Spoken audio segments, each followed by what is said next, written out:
Hello வணக்கம் அனைவருக்கும். நம்ம போன கிளாஸ்ல பார்த்த நான் ஃபைனைட் வேர்ப்ல இருந்து நாம என்ன பண்ண போறோம், கொஞ்சம் கண்டினியூ பண்ண போறோம். சரிங்களா? அதில் சில விஷயங்கள் சில பேர் கேட்டிருந்தீங்க, அதை ஒருத்தர் ரிவைஸ் பண்ண போறோம். ரிவைஸ் பண்ணிட்டு போப்போம். சரியா? ஃபைனைட் வேர்ப், நான் ஃபைனைட் வேர்ப், நான் ஃபைனைட் வேர்ப் பி பிராக்கெட்டுக்கு உள்ள இருந்தா ஃபைனைட், பி பிராக்கெட்டுக்கு வெளியே இருந்தா அதுதான் என்னது, நான் ஃபைனைட். பி பிராக்கெட்டுக்கு வெளியேன்னா அது நான் ஃபைனைட். அடுத்த பாயிண்ட் என்ன எழுதுன, V1 ing கூட ஹெல்பிங் வேர்ப் வந்துச்சுன்னா அது ஃபைனைட் வேர்ப். அதே மாதிரி V1 ing கூட ஹெல்பிங் வேர்ப் வரலைன்னா அது நான் ஃபைனைட் வேர்ப். சரிங்களா? கூட சேர்ந்து நாம என்ன பண்ணோம், நான் ஃபைனைட்டுடைய டைப்ஸை கொஞ்சம் பார்த்தோம். அப்படிதானே?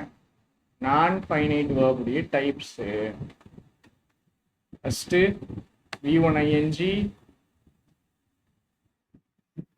V1 ing as noun, gerund.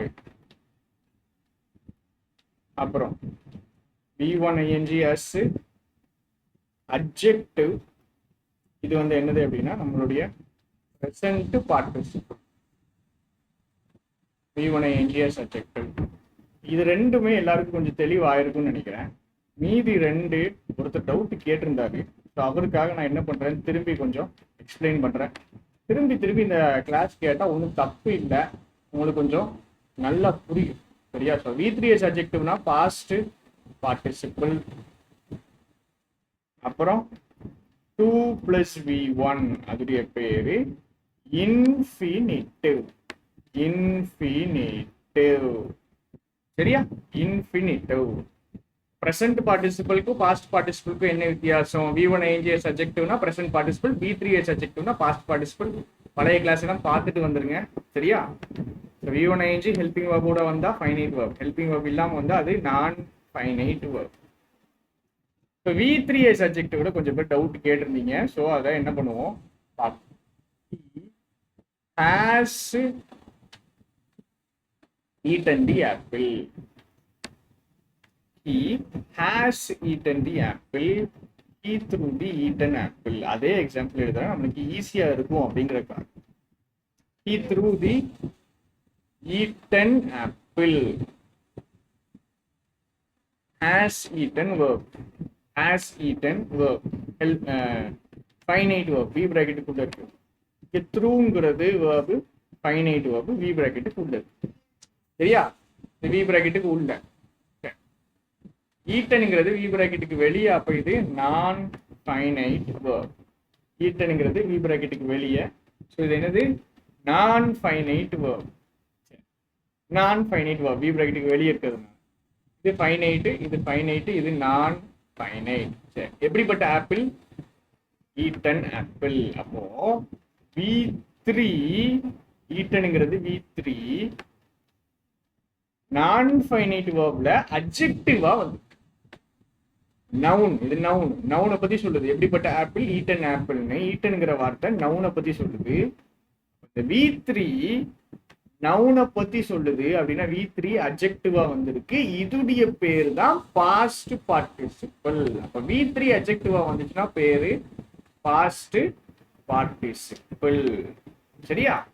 சரி, கடைசி டைப்பான 2 + V1 உடைய பேரு சொல்ல மறந்துட்டேன். பேரு இன்ஃபினிட். இன்ஃபினிட்டிவ் அதோடைய பேர். சரியா? அதோடைய பேர் என்னது? இன்ஃபினிட்டிவ். இன்ஃபினிட்டிவ்னா 2 + V1. இப்ப நல்லா புரிஞ்சுக்கும், ஒரு விஷயத்த நல்லா புரிஞ்சுக்கும். I went to the market. I went to the market. அடுத்தது I want to play. எனக்கு விளையாடணும்னு ஆசையா இருக்குது. I want to play. சரியா? ரைட். இங்க பாருங்களேன், டூ டூ இருக்கு. டூக்கு பின்னாடி என்ன வருது? நவுன். டூக்கு பின்னாடி நவுன். அப்ப டூக்கு பின்னாடி நவுன் வரலாம். நவுன் வந்துச்சுன்னா அந்த டூ என்னதுன்னா ஒரு ப்ரிப்போசிஷன். டூக்கு பின்னாடி என்ன வரலாம்? நவுன் வரலாம். நம்மளுக்கு தெரியும் டூ ஒரு ப்ரிப்போசிஷன் தெரியும். டூ ப்ரிப்போசிஷன் ஆச்சுன்னா அதுக்கு பின்னாடி என்னதான் வரும்? நவுன் தான் வரும். ஆனா இந்த இடத்துல டூக்கு பின்னாடி V1 வந்திருக்கு. இந்த இடத்துல டூக்கு பின்னாடி என்ன வந்திருக்கு? V1 வந்திருக்கு. டூக்கு பின்னாடி V1 வந்திருக்கு. பேரு இன்ஃபினிட்டிவ். டூக்கு பின்னாடி V1 வந்திருக்கு. பேரு இன்ஃபினிட்டிவ். அப்ப டூக்கு பின்னாடி நவுன் வந்துச்சுன்னா அந்த டூ ஒரு ப்ரிப்போசிஷன். Prepositional object.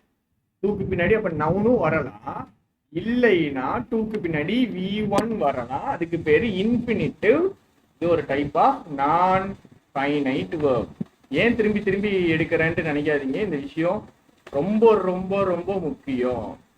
இப்போ நான் ஃபைனைட் வெர்ப்ல 4 type. V1 ing as noun, gerund. V1 ing as adjective, present participle. V3 as adjective, past participle. 2 plus V1 infinitive. ரைட்டா? ரைட். அடுத்து போட்டுட்டு அடுத்து சிம்பிள் காம்பவுண்ட் காம்ப்ளெக்ஸ் படிக்கணும் அப்படின்னா இந்த விஷயங்கள்லாம் தெரிஞ்சாதான் சிம்பிள் காம்பவுண்ட் காம்ப்ளெக்ஸ் படிக்க முடியும். அதுக்கு தான் நம்ம படிக்கணும். சரியா? கிளாஸ்னா என்னது, ரேஸ்னா என்னது, இது கஷ்டம் கிடையாது. நல்லா புரிஞ்சுக்குங்க, கஷ்டம் கிடையாது. நம்ம ஏற்கனவே படிச்சுட்டோம். சரியா? கிளாஸ்னா என்னது, பிரேஸ்னா என்னது. ஃபைனைட் வேர்ப் வந்தால் அதுடைய பேரு கிளாஸ். புரியுதா? என்னது வந்தா? ஃபைனைட் வேர்ப் வந்தால் அதுடைய பேரு கிளாஸ். ஃபைனைட் வேர்ப், நான் ஃபைனைட் வேர்ப் பத்தி நாம பேசல. இதை பத்தி பேசுறோம். ஃபைனைட் வேர்ப் இல்லை என்றால் அது ஃப்ரேஸ். ஃபைனைட் வேர்ப் வந்தா அது கிளாஸ். ஃபைனைட் வேர்ப் இல்லைனா அது ஃப்ரேஸ். சரியா? எக்ஸாம்பிள் போடுவோமா? சென்டென்ஸ் நான் எழுதுறேன். In spite of working hard, he failed. In spite of working hard, he failed. சரியா? In spite of working hard, he failed. He worked hard, yet he failed. He worked hard, yet he failed. அடுத்தது, though he worked hard, he failed. Though he worked hard, he failed. சரி, பாருங்க. Finite verb வந்தால் அதுடைய பேரு class. Finite verb வரலைன்னா அதுடைய பேரு phrase. இதுல எத்தனை சென்டென்ஸ் இருக்குது? In spite of working hard he failed. எத்தனை சென்டென்ஸ் இருக்குதுன்னா ஒரு சென்டென்ஸ் தான். சென்டென்ஸ் ஒண்ணுதான். ஃபுல் ஸ்டாப் வச்சா அது சென்டென்ஸ். சரியா? சென்டென்ஸ் ஒண்ணுதான். சென்டென்ஸ் ஒண்ணுதான். ரைட். அடுத்து ஃபைனைட் வேர்ப். ஃபைனைட் வேர்ப் இது என்னது? ஒர்க்கிங்கிறது என்னது? ஒர்க்கிங்கிறது நான் ஃபைனைட் வேர்ப். ஏன் நான் ஃபைனைட் வேர்ப்ங்கிறேன்? இது ஒரு V1 ing. இது ஒரு V1 ing-யா? V1 ing ஹெல்பிங் வேர்போட வந்தாதான் அது finite. V1 ing helping verb இல்லாம வந்தா அது நான் ஃபைனைட். சரியா? ஒர்க்கிங்கிறது ஒரு நான் ஃபைனைட் வேர்ப். சரியா? ஒர்க்கிங்கிறது என்னது? நான் ஃபைனைட் verb. ஏன் ஹெல்பிங் verb இல்ல, இன்ஸ்பைட் ஆஃப்ங்கிறது ப்ரிப்போசிஷன், ஹெல்பிங் verb கிடையாது. இஸ் வாஸ் இதுதான் ஹெல்பிங் verb. இது ஹெல்பிங் verb கிடையாது, ஹெல்பிங் verb இல்லாம வந்திருக்கு. அப்போ ஒர்க்கிங்கிறது நான் ஃபைனைட் verb. அப்புறம் ஃபெயில்டு, ஃபெயில் பண்ற ஆக்ஷன். சரி, இது ஃபைனைட் verb எடுத்துக்கிறேன், அஸ்யூம் பண்றேன். டூவர் ஆஃப் தி ஆக்ஷன்ஸ் பக்கத்துல இருக்காரு, அவன் தான் ஃபெயில் ஆகும். he failed. இது ஃபைனைட் verb, verb பண்றவர் பக்கத்துல இருக்காரு. இது subject. verb doer of the action, verbனா action, doer of the action subject பக்கத்துல இருக்காரு. அப்ப he failedல ஃபெயில்டுங்கிறது ஃபைனைட் verb, ஆனா ஒர்க்கிங்கிறது நான் ஃபைனைட் verb. சரியா? ரைட். அடுத்தது he worked hard yet he failed. இங்க workங்கிறது ஃபைனைட் verb, he சப்ஜெக்ட். ஃபெயில்டுங்கிறது ஃபைனைட் verb, அந்த ஆக்ஷனை செஞ்சு he சப்ஜெக்ட். அதே மாதிரி இங்க workedங்கிறது ஃபைனைட் verb, he சப்ஜெக்ட். ஃபெயில்டுங்கிறது ஃபைனைட் verb, heங்கிறது சப்ஜெக்ட். ரைட்டா? சரி, நம்மளுக்கு இடம் தான் பார்த்தாங்க. இப்ப பாருங்க, நான் என்ன சொல்லியிருக்கேன், ஃபைனைட் verb வந்தால் அது கிளாஸ், அப்படிதானே? அப்போ இங்க ஃபைனைட் verb வருது, அப்ப இத கிளாஸ்னு நம்ம எடுத்துக்கலாம். ஃபைனைட் verb வருது இல்ல, ஃபைனைட் verb வந்துச்சுன்னா மொத்தமா he failed, மொத்தமா ஃபைனைட் verb வருது, இது கிளாஸ். அடுத்தது இங்க he failed, இது என்னது கிளாஸ். yet he failed கூட எடுத்துக்கோங்க, சேர்த்து எடுத்துக்கோங்க, இது கிளாஸ்னு எடுத்துக்கோங்க. ஃபைனைட் verb வந்திருக்கு, கிளாஸ். he worked hard, அதுவும் கிளாஸ். ஃபைனைட் verb வந்திருக்கு, கிளாஸ். சரியா? அடுத்தது இங்கேயும் பாருங்க, he worked hard, finite verb வந்திருக்கு, clause. he failed, finite verb வந்திருக்கு, கிளாஸ்.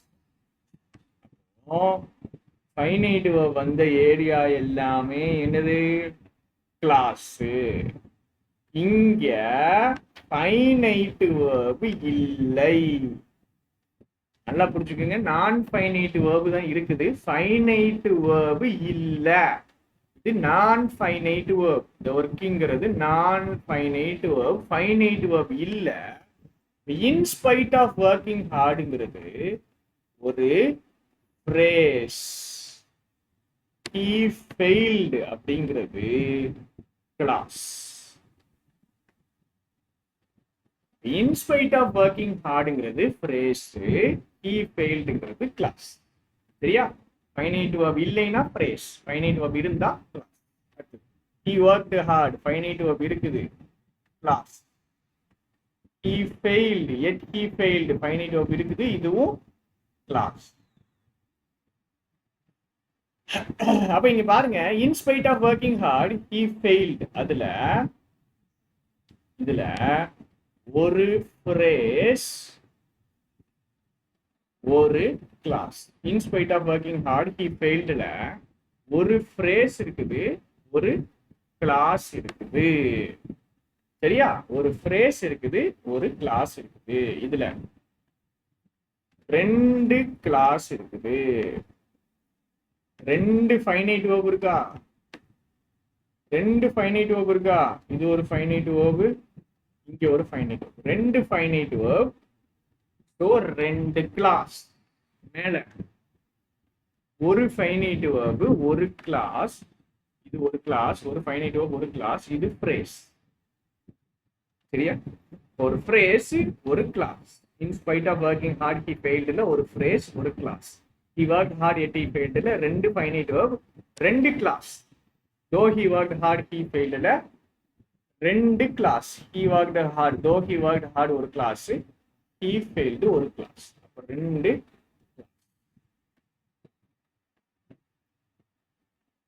புரிகிறதா? தெரிகிறதா? அப்போ இந்த இடத்துல ரெண்டு class. he worked hard yet he failed ரெண்டு class. though he worked hard he failed ரெண்டு கிளாஸ். ரெண்டு கிளாஸ். சரியா? கிளாஸ் ஃப்ரேஸ் பிரிக்க தெரியணும், கண்டுபிடிக்க தெரியணும். புரியுதா? கிளாஸ் ஃப்ரேஸ் பிரிக்க தெரியணும், கண்டுபிடிக்க தெரியணும். ஃபைனைட் verb இருந்தால் கிளாஸ், ஃபைனைட் verb இருந்தால் கிளாஸ், ஃபைனைட் verb இல்லைன்னா அது ஃப்ரேஸ். ரைட், இது வரைக்கும் ஓகே. இப்ப அடுத்த விஷயம்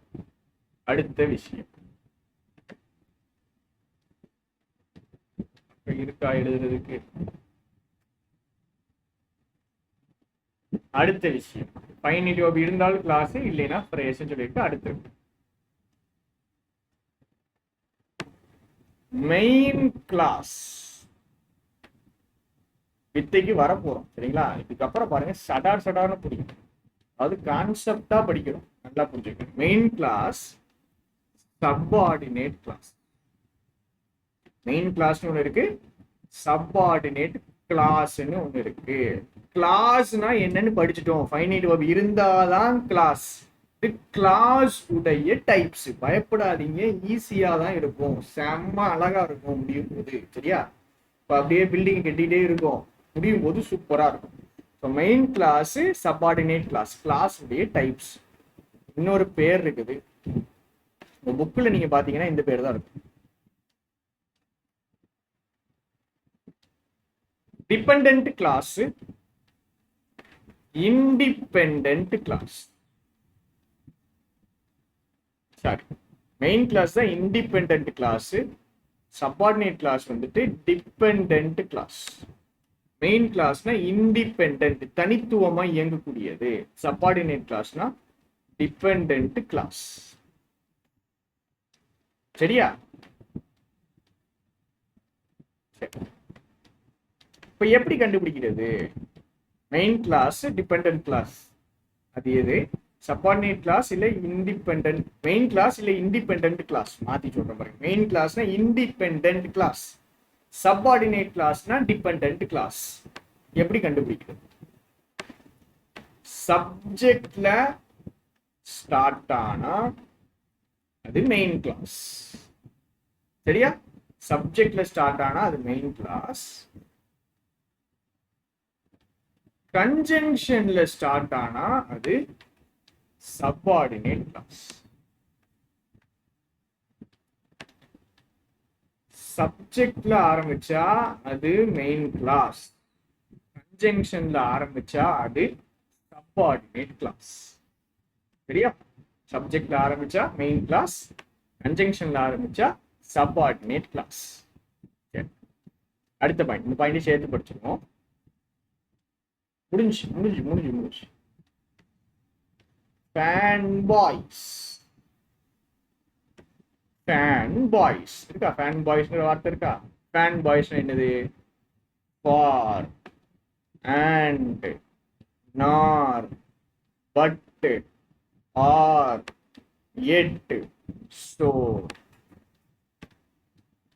ஃபேன் பாய்ஸ் அப்படின்னு ஒண்ணு, அதோடைய ஃபுல் ஃபார்ம் என்னன்னு பாத்துருங்க. For, and, nor, but, or, yet, so. சரியா? ஃபேன் பாய்ஸ் இன்னொரு தடவை வேணா எழுதிடுறேன். For, and, nor, but, or, yet, so. இது எதுக்கு நான் எழுதுறேன்? இந்த ஃபேன் பாய்ஸை ஏன் எழுதுறேன் அப்படின்னா, சொல்ல போற கான்செப்ட் புரிஞ்சுக்கங்க, நல்லா புரிஞ்சுக்கங்க. சப்ஜெக்ட்ல ஆரம்பிச்சா மெயின் கிளாஸ், கன்ஜங்ஷன்ல ஆரம்பிச்சா சப்பார்டினேட் கிளாஸ். சப்ஜெக்ட்ல ஆரம்பிச்சா மெயின் கிளாஸ், கன்ஜங்ஷன்ல ஆரம்பிச்சா சப்பார்டினேட் கிளாஸ். ஃபேன் பாய்ஸ் அப்படிங்கிற கன்ஜங்ஷன்ல ஆரம்பிச்சாலும் அது மெயின் கிளாஸ். சப்ஜெக்ட்ல ஆரம்பிச்சாலும், ஃபேன் பாய்ஸ்ங்கிற கன்ஜங்ஷன்ல ஆரம்பிச்சாலும் அது மெயின் கிளாஸ். புரியுதா? சப்ஜெக்ட்ல ஆரம்பிச்சாலும், ஃபேன் பாய்ஸ் கன்ஜங்ஷன்ல ஆரம்பிச்சாலும் அது மெயின் கிளாஸ் இல்ல இண்டிபெண்டன்ட் கிளாஸ். மத்த எந்த கன்ஜங்ஷன்ல ஆரம்பிச்சாலும் அது சப்ஆர்டினேட் கிளாஸ். ஃபேன் பாய்ஸ்ல ஆரம்பிச்சாலோ சப்ஜெக்ட்ல ஆரம்பிச்சாலோ அது மெயின் கிளாஸ். சப்ஜெக்ட்ல ஆரம்பிக்கணும் இல்ல ஃபேன் பாய்ஸ்ங்கிற கன்ஜங்ஷன்ல ஆரம்பிச்சா அது மெயின் கிளாஸ். வேற எந்த கன்ஜங்ஷன், ஃபேன் பாய்ஸ் தவிர, கன்ஜங்ஷன் போட்டு ஃபேன் பாய்ஸ் தவிர, ஃபேன் பாய்ஸ் தவிர எந்த கன்ஜங்ஷன்ல ஆரம்பிச்சாலும் அது சப்ஆர்டினேட் கிளாஸ். சரியா? மேல போவோம், நம்ம படத்துக்கு போவோம்.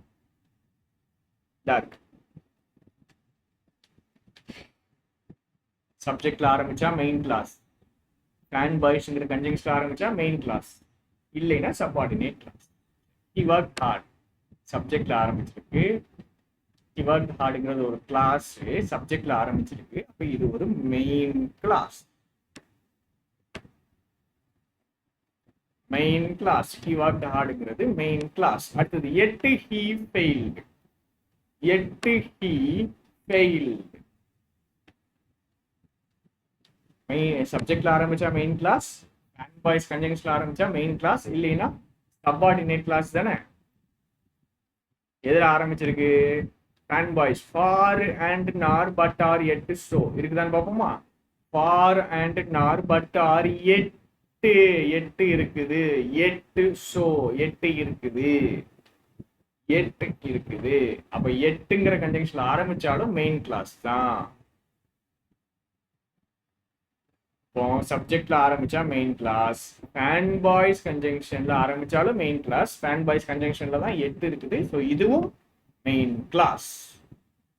He worked hard yet he failed. அதுல ரெண்டு மெயின் கிளாஸ் இருக்குது. இது ஒரு main clause, he worked hard ஒரு மெயின் கிளாஸ், yet he failedங்கிறது ஒரு மெயின் கிளாஸ். சரியா? இது ஒரு மெயின் கிளாஸ், அது ஒரு மெயின் கிளாஸ். அடுத்து இது பாப்போம். though he worked hard he failed. though he worked hard sentence கன்ஜங்ஷன்ல ஆரம்பிச்சு, கன்ஜங்ஷன்ல ஆரம்பிச்சா ஃபேன் பாய்ஸ்ல இருந்தா மெயின் கிளாஸ், இல்லைன்னா சப்ஆர்டினேட் கிளாஸ். தோங்கிறது ஃபேன் பாய்ஸ்ல இருக்குதா? For and nor but or yet so. தோங்கிறது ஃபேன் பாய்ஸ்ல இல்ல. though he worked hardங்கிறது ஒரு clause, subordinate clause. subordinate class. He failed. எதில் ஆரம்பிச்சிருக்கு? though he worked hard தனியா subordinate class, he failed சப்ஜெக்ட்ல ஆரம்பிச்சிருக்கு, so main class. Main clause. அப்ப இதுல ஒரு சப்ஆர்டினேட் கிளாஸும் ஒரு மெயின் கிளாஸும் இருக்கு. ஆஹா ஓஹோன்ட்டு இப்பதான் கொஞ்சம் புரிய வரும் உங்களுக்கு. he worked hard yet he failed ரெண்டு main class. though he worked hard he failed ஒரு சப்ஆர்டினேட் கிளாஸ், ஒரு மெயின் கிளாஸ். சரியா? though he worked hard he failed ஒரு சப்ஆர்டினேட் கிளாஸ், ஒரு மெயின் கிளாஸ். இப்போ மேல இருக்கிற படத்துக்கு போகும். in spite of working hard he failed. அங்க என்ன இருக்குன்னு சொன்ன? ஒரு phrase. in spite of working hard ஒரு phrase. he failedங்கிறது ஒரு கிளாஸ், சப்ஜெக்ட்ல ஆரம்பிச்சிருக்கு, அதனால மெயின் கிளாஸ். Main class. அப்ப in spite of working hard he failed ஒரு phrase-உம் ஒரு மெயின் கிளாஸும். he worked hard yet he failed ரெண்டு main class. though he worked hard he failed subordinate class, ஒரு மெயின் கிளாஸ்.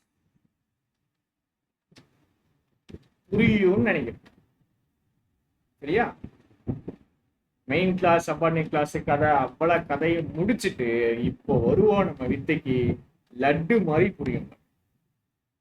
மெயின் கிளாஸ் மட்டும் இருந்துச்சு, ஒரே ஒரு மெயின் கிளாஸ் மட்டும் இருந்துச்சுன்னா அது சிம்பிள் சென்டென்ஸ். இப்பதான் சிம்பிள் காம்பவுண்ட் காம்ப்ளெக்ஸ் கதைக்கே வர்றோம். இப்பதான் படம் ஸ்டார்ட் ஆகுது. இவ்வளவு நேரம் என்னது இது என்ன சொல்லுவாங்க, இது முன்னாடி இருக்குது. சரிங்களா? படத்துக்கு முன்னாடி பிளாஷ்பேக் டக்குன்னு வர மாட்டேன். பிளாஷ்பேக் ஓடிட்டு இருந்துச்சு, இப்பதான் படம் ஆரம்பிக்குது. இப்போ ஒரு மெயின் கிளாஸ் இருந்துச்சுன்னா சிம்பிள் சென்டென்ஸ். ஒரு மெயின் கிளாஸ் கூட ஒரு சப்பார்டினேட் கிளாஸ். மெயின் கிளாஸும் சப்பார்டினேட் கிளாஸும் சேர்ந்தது, இல்ல சப்பார்டினேட் கிளாஸ் மெயின் கிளாஸ் எப்படினாலும் ஓகே தான். மெயின் கிளாஸ் கூட சப்பார்டினேட் கிளாஸ் சேர்ந்தா அது காம்ப்ளெக்ஸ் சென்டென்ஸ். காம்ப்ளெக்ஸ். மெயின் கிளாஸும் சப்பார்டினேட் கிளாஸும் சேர்ந்தா காம்ப்ளெக்ஸ் சென்டென்ஸ். மெயின் கிளாஸும் மெயின் கிளாஸும் சேர்ந்தா அது காம்பவுண்ட் சென்டென்ஸ். மெயின் கிளாஸும் சேர்ந்தா அது காம்பவுண்ட் சென்டென்ஸ். புரிஞ்சா? ஒரு மெயின் கிளாஸ் இருந்தா சிம்பிள் சென்டென்ஸ், மெயின் கிளாஸும் சப்பார்டினேட் கிளாஸும் இருந்தா காம்ப்ளெக்ஸ். மெயின் கிளாஸ்னா காம்பவுண்ட். வாங்க நம்ம வித்தைக்கு. In spite of working hard he failed. இங்க இருக்கிறது ஒரு ஃப்ரேஸ், ஒரு மெயின் கிளாஸ், ஒரே ஒரு மெயின் கிளாஸ். நம்ம என்ன படிச்சிருக்கோம்? ஒரு மெயின் கிளாஸ் மட்டும், ஒரே ஒரு கிளாஸ் மட்டும் இருந்துச்சு அப்படின்னா அது சிம்பிள் சென்டென்ஸ். இப்போ in spite of working hard he ஃபெயில்டுங்கிறது ஒரே ஒரு மெயின் கிளாஸை வச்சு இருக்குது. இது simple sentence. He worked hard yet he failed. ரெண்டுமே மெயின் கிளாஸ் சேர்ந்தா அது compound sentence. He worked hard yet he failed. ரெண்டு மெயின் கிளாஸ் சேர்ந்திருக்கு, அது காம்பவுண்ட் சென்டென்ஸ். அடுத்தது ஒரு சப்பார்டினேட் கிளாஸ் ஒரு மெயின் கிளாஸ் இருக்குது, complex sentence. Though he worked hard he failed. ஒரு சப்பார்டினேட் கிளாஸ் ஒரு மெயின் கிளாஸ், காம்ப்ளெக்ஸ் சென்டென்ஸ். இப்போ பார்ப்போம் எப்படி தப்பாகுது. தப்பே ஆகாது இந்த கொஸ்டின். சரிங்களா? சிம்பிள் காம்பவுண்ட் காம்ப்ளெக்ஸ் கஷ்டம்னு நினைப்பாங்க. நான் ஃபைனைட்ஸ் நம்மளுக்கு டாபிக்ல இருக்கிறது, அது படிச்சுட்டு சிம்பிள் காம்பவுண்ட் காம்ப்ளெக்ஸ் வந்தா பிரச்சனையே இருக்காது. எதுவுமே மனப்பாடம் பண்ண வேண்டாம், அப்படியே லாஜிக்கலா படிச்சுட்டு வரலாம். படிச்ச விஷயத்த திரும்பி பார்ப்போம். நான் ஃபைனைட் வேர்ப்ஸ் இருக்குல்ல, அதுல இருந்து கொஞ்சம் திருப்பி பார்ப்போம். V1ing ஃபர்ஸ்ட் வி பிராக்கெட்டுக்குள்ள வந்தா ஃபைனைட், வெளியே வந்தா நான் ஃபைனைட். V1ing ஹெல்பிங் வேர்போட வந்தா ஃபைனைட், ஹெல்பிங் வேர்ப் இல்லாம வந்தா அது நான் ஃபைனைட். அடுத்தது ஃபைனைட் வேர்ப் நான் ஃபைனைட் வேர்ப்லாம் எதுக்கு படிச்சோம்? ஃபைனைட் வேர்ப் இருந்தால் அது கிளாஸ், ஃபைனைட் வேர்ப் இல்லைன்னா அது ஃப்ரேஸ். ஃபைனைட் வேர்ப் இருந்தால் கிளாஸ், இல்லைன்னா ஃப்ரேஸ். ஃபைனைட் வேர்ப் இருக்குதுன்னா அதை கிளாஸ் எடுக்கிறோம். இன்ஸ்பைட் ஆஃப் ஒர்க்கிங் ஹார்ட்ல ஃபைனைட் வேர்ப் இல்ல, அப்போ அது ஃப்ரேஸ். He failedல ஃபைனைட் வேர்ப் இருக்குது, அப்போ அது என்னது? கிளாஸ். சரியா? அடுத்து he worked hard yet he failed. He worked hard, finite verb இருக்குது, clause. yet he failed, finite verb இருக்குது, கிளாஸ். அப்புறம் கிளாஸ்ல டைப்புக்கு போகணும். Main class, subordinate clause. Main clause இல்லை இண்டிபெண்டன்ட் கிளாஸ், சப்பார்டினேட் கிளாஸ் இல்லைன்னா டிபெண்டன்ட் கிளாஸ். எப்படி போகணும்? சப்ஜெக்ட்ல ஆரம்பிச்சா மெயின் கிளாஸ், கன்ஜங்ஷன்ல ஆரம்பிச்சா சப்பார்டினேட் கிளாஸ். சரியா? சப்ஜெக்ட்ல ஆரம்பிச்சா மெயின் கிளாஸ், கன்ஜங்ஷன்ல ஆரம்பிச்சா சப்பார்டினேட் கிளாஸ். ஃபேன் பாய்ஸ்ல ஆரம்பிச்சாலும் மெயின் கிளாஸ், ஃபேன் பாய்ஸ் கன்ஜங்ஷன்ல ஆரம்பிச்சாலும் அது மெயின் கிளாஸ், சப்ஜெக்ட்ல ஆரம்பிச்சாலும் மெயின் கிளாஸ். ஃபேன் பாய்ஸை தவிர மற்ற கன்ஜங்ஷன்ல ஆரம்பிச்சா அது சப்பார்டினேட் கிளாஸ். ஒரு மெயின் கிளாஸ் இருந்துச்சுன்னா அது சிம்பிள் சென்டென்ஸ். ஒரே ஒரு கிளாஸ் தான் இருக்கும், அதுவும் மெயின் கிளாஸா தான் இருக்கும், அது சிம்பிள் சென்டென்ஸ். மெயின் கிளாஸும் சப்பார்டினேட் கிளாஸும் சேர்ந்தது காம்ப்ளெக்ஸ் சென்டென்ஸ். மெயின் கிளாஸும் சேர்ந்தது காம்பவுண்ட் சென்டென்ஸ். இந்த விஷயத்துல ஏன் ரிப்பீட் பண்றேன்னா அப்பந்தான் எனக்கு ஃபர்ஸ்ட் மன திருப்தி ஆகும். நம்ம சொல்லி கொடுத்துருக்கோம் புரியுது அப்படின்ட்டு. இன்னொன்னு ரிப்பீட் பண்ண நல்லா மனசுல பதியும். சரி, சரியா? There is a solution to every problem. இது என்ன டைப் ஆஃப் சென்டென்ஸ்? ஸ்கூல் புக்ல இருக்கிற கொஸ்டின். ஸ்கூல் புக் கொஸ்டினை முடிச்சுட்டு தான் நம்ம பழைய கொஸ்டினுக்கு போவோம். அடுத்த கிளாஸ் இதே தான் ஓடும். சரியா? There is a solution to every problem. There is subject. There subject வந்தா பின்னாடி இருக்கிறது பார்க்கணும். அதை சொல்லி கொடுத்துருக்கான்னு தெரியல, அது இல்லைனாலும் பரவாயில்ல. இஸ்ங்கிறது ஒரு ஃபைனைட் வேர்ப். வேற ஃபைனைட் வேர்ப் இருக்கா? டு ப்ரிப்போஷனாக இருக்கு. இது ப்ரிப்போசிஷனல் ஆப்ஜெக்ட், இது நவுன். நவுனுங்கிற ப்ரிப்போஷனல் ஆப்ஜெக்ட். அப்போ ஒரே ஒரு ஃபைனைட் வேர்ப் ஃபைனைட் வேர்ப் வந்து அதோடைய பேரு கிளாஸ். அப்போ இங்க there is a solution to every problem. இது மொத்தமாக ஒரு கிளாஸ். மொத்தமாக என்னது? ஒரு கிளாஸ். மொத்தமாக ஒரு கிளாஸ்ங்கும் போது ஒரே ஒரு மெயின் கிளாஸ் தான் இது. ஃபர்ஸ்ட் நாம என்ன கண்டுபிடிக்கும்? நல்லா புரிஞ்சுக்கோங்க. First finite verb. ஃபைனைட் வேர்ப்ல இருந்து நம்ம என்ன கண்டுபிடிப்போம்? கிளாஸ். சரியா? கிளாஸ்ல இருந்து டைப் ஆஃப் கிளாஸ். எப்படிப்பட்ட கிளாஸ் டைப்? கிளாஸ் டைப்ல இருந்து நாம எங்க போவோம் அப்படின்னா சிம்பிளா, காம்பவுண்டா, காம்ப்ளெக்ஸ். சரியா? இதுல பார்த்துட்டோம். ஃபைனைட் வேர்ப் 1 இருக்குது, அப்போ ஒரு கிளாஸ் இருக்குது. அந்த ஒரு கிளாஸும் சப்ஜெக்ட்ல ஆரம்பிக்குது, அப்ப அது மெயின் கிளாஸ். ஒரு மெயின் கிளாஸ் இருந்துச்சுன்னா இது சிம்பிள் சென்டென்ஸ். இது சிம்பிள் சென்டென்ஸ். சரிங்களா? ஆக்சுவலா இங்க இருக்கிற எல்லாமே சிம்பிள் சென்டென்ஸ் தான். ஆனால் நம்ம சால்வ் பண்ணணும். இப்போ நான் சால்வ் பண்ணல, பின்னாடி சால்வ் இருக்குல்ல, இது எல்லாமே நாம சால்வ் பண்ணணும். எல்லாமே நாம சால்வ் பண்ணணும். நம்ம சால்வ் பண்ணுவோம். சால்வ் பண்றதுக்கு முன்னாடி ஒரு இப்போதைக்கு புரியுதான்னு பாக்குறதுக்கு ஒரு 2-3 கொஸ்டின் மட்டும் நம்ம எடுத்துக்கோம். He is a good actor, still he is not popular. He is a good actor, still he is not popular. சரி, அது வேண்டாம். He is a good actor, still he is not popular வேண்டாம். இதுக்கு ஒரு question கொஞ்சம் பிரச்சனை பண்ணி. Ramesh did not know Spanish, so he wanted a translator. Ramesh did not know Spanish, so he wanted a translator. Verb இந்த இருக்கு. Didக்கு பின்னாடி V1. Did not know இதுதான் verb. யாருக்கு தெரியாது? Ramesh, doer of the action, subject. அடுத்தது வேற finite verb. Wantedங்கிறது ஒரு finite verb. ஏன்? He wanted. சப்ஜெக்ட் பக்கத்துல இருக்கும். சப்ஜெக்ட் பக்கத்துல இருக்கும் ஃபைனைட் verb. நம்ம நான் ஃபைனைட் verb படிச்சிருக்கோம்ல, அதை தவிர மற்ற எல்லாமே ஃபைனைட் verb தான். நான் ஃபைனைட் வேர்ப்ல படிச்சதை தவிர மற்ற எல்லாமே ஃபைனைட் வேர்ப். இங்க 2 ஃபைனைட் வேர்ப். இப்ப 2 clause. Ramesh did not know Spanish ஒரு clause. So he wanted a translator ஒரு கிளாஸ். இப்ப 2 ஃபைனைட் வேர்ப், 2 கிளாஸ். சரி, இப்ப ரமேஷ்னு ஆரம்பிச்சிருக்கு. இது சப்ஜெக்ட்ல ஆரம்பிச்சிருக்கு, அப்ப இது மெயின் கிளாஸ். சப்ஜெக்ட்ல ஆரம்பிச்சிருக்கு, அப்ப இது என்னது? Main clause. அடுத்தது கன்ஜங்ஷன்ல ஆரம்பிச்சிருக்கு. எந்த கன்ஜங்ஷன்? சோ ஃபேன் பாய்ஸ் கன்ஜங்ஷனை பொறுத்த வரைக்கும் ஃபேன் பாய்ஸ் கன்ஜங்ஷன்ல ஆரம்பிச்சா அது மெயின் கிளாஸ், மற்ற கன்ஜங்ஷன் ஆரம்பிச்சா அது subordinate clause. So FANBOYS கன்ஜங்ஷன்ல இது ஆரம்பிச்சிருக்கு. For and nor, but, or, yet, so FANBOYS கன்ஜங்ஷன்ல இது ஆரம்பிச்சிருக்கு. அப்ப இதுவும் main class.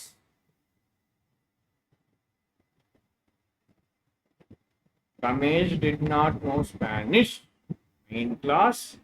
So he wanted a translator, main class. 2 main class. Main class, main class. இது ரெண்டும் சேர்ந்தா காம்பவுண்ட் சென்டென்ஸ்.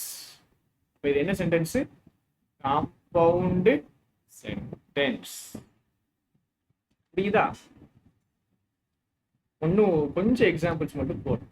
சரிங்களா? கொஞ்சம் எக்ஸாம்பிள் மட்டும்.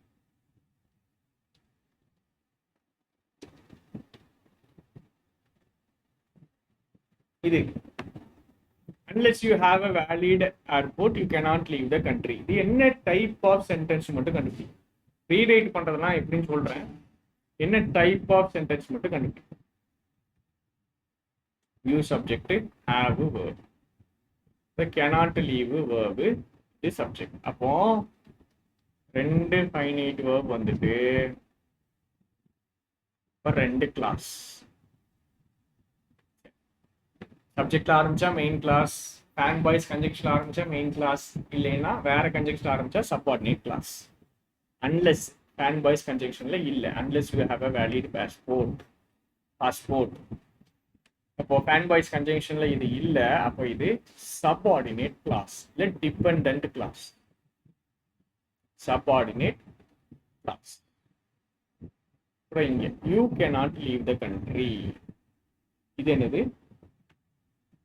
சப்ஜெக்ட்ல ஆரம்பிச்சிருக்கு. Unless you have a valid passport ஒரு தனி கிளாஸ். கன்ஜங்ஷன்ல ஆரம்பிச்சிருக்கு, subordinate clause. You cannot leave the country. You சப்ஜெக்ட்ல ஆரம்பிச்சிருக்கு, யூங்கிற சப்ஜெக்ட்ல ஆரம்பிச்சிருக்கு. So class. அன்லெஸ் அப்படிங்கிற கன்ஜங்ஷன்ல ஆரம்பிச்சிருக்கு, சப்ஆர்டினேட் கிளாஸ். யூங்கிற சப்ஜெக்ட்ல ஆரம்பிச்சிருக்கு, மெயின் கிளாஸ். சப்ஆர்டினேட் கிளாஸும்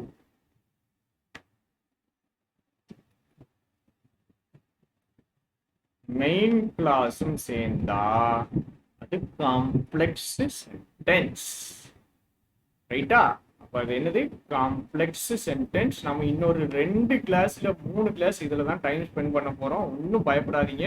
நான் சொல்லும் போது உங்களுக்கு புரியுதான்னு பாருங்க. அடுத்த கிளாஸ் ஏகப்பட்ட எக்ஸாம்பிள்ஸ் நாம போட போறோம், போட்டு தள்ள போறோம். ஒரு 20 எக்ஸாம்பிள் ஆகுது. ஜஸ்ட் கிளாஸ்ல சொன்னது புரியுதா அப்படின்னு மட்டும் சொல்லுங்க. கீழே கண்டிப்பா கமெண்ட் பண்ணுங்க. சார் புரியுது, புரியல, இந்த விஷயம் புரியல, திரும்ப சொல்லுங்க. எது இருந்தாலும் இந்த கண்டிப்பாக கீழே கமெண்ட் பண்ணுங்க. நாம அடுத்த கிளாஸ்ல சந்திக்கலாம்.